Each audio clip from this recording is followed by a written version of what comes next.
Chapter 9. A Death. Queen Mary stopped writing then.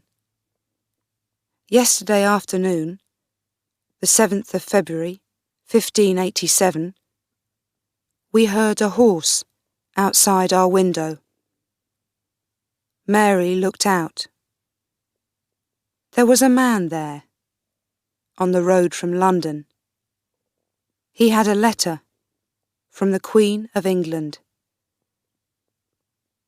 In the evening, an Englishman, Lord Shrewsbury, came to see Mary. "I am sorry, my lady," he said, "but I have a letter from my Queen. You're going to die. Tomorrow." Mary did not move. "When?" she asked quietly. "At 8:30 in the morning," he said. "I am very sorry, my lady." He went away. We did not sleep much that night. We talked and prayed to God, and she gave me her letter to her son James.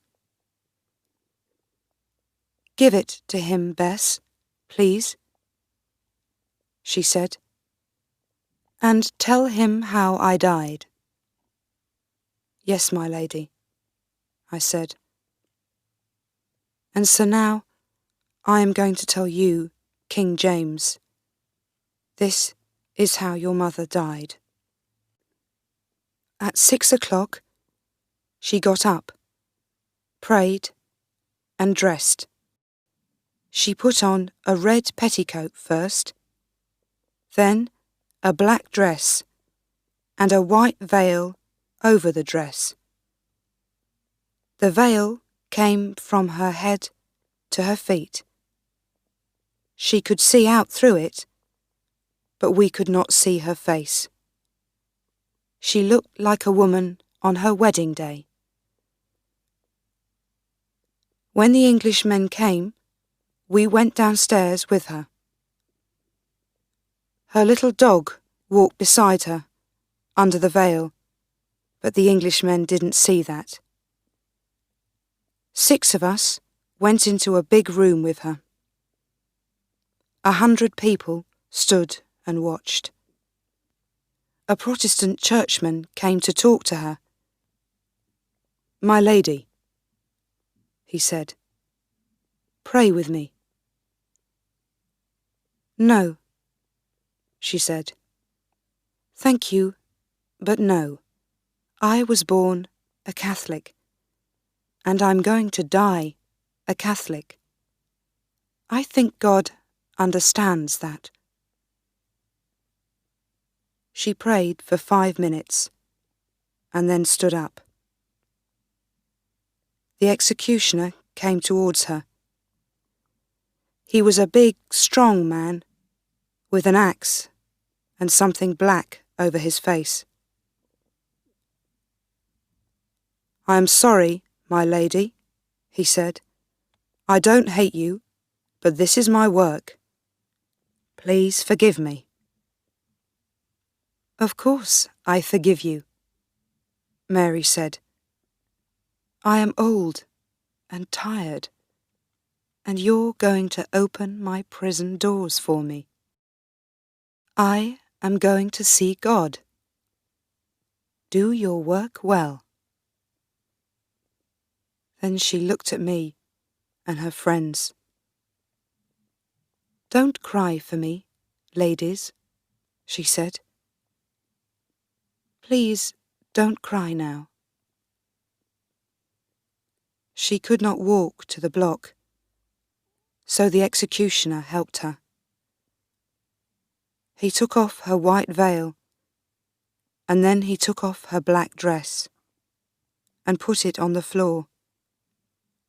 She stood there in her red petticoat, with a smile on her face. Then the executioner put something over her eyes.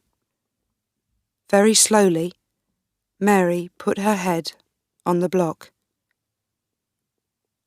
The Lord my God is my one true friend, she said. I give my life, O God, into your hands. Then the executioner lifted his axe. Once. Twice.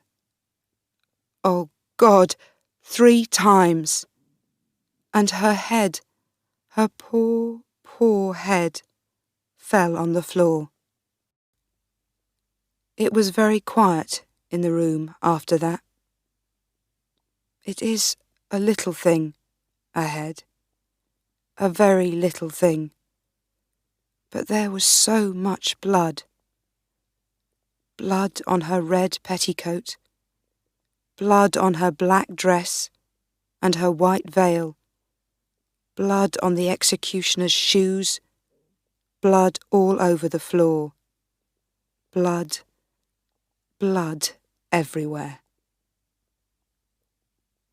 We all looked and said nothing. The executioner put down his axe and stood quietly. And then Mary's little dog came out from under her bloody dress and veil and walked slowly, unhappily through the blood towards her head. My Lord, the story of your poor mother's life finishes here. We, her friends, cry for her, but that is how your mother died. She died like a queen, a good lady and a famous queen. Mary, Queen of Scots.